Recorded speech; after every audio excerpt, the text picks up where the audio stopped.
Here in everything, meaning is not tiny little things, it means the things that they are considerable, not little things like, I want to eat dal today, I make istikhara.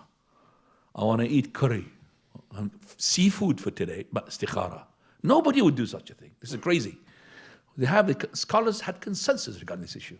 There's no istikhara in daqa'iq al-masail, the minute little things.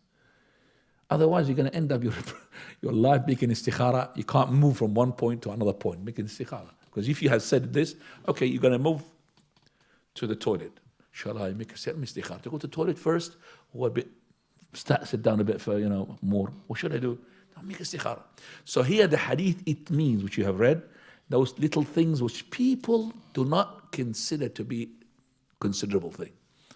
So for example, when they buy a car, they don't make istikhara.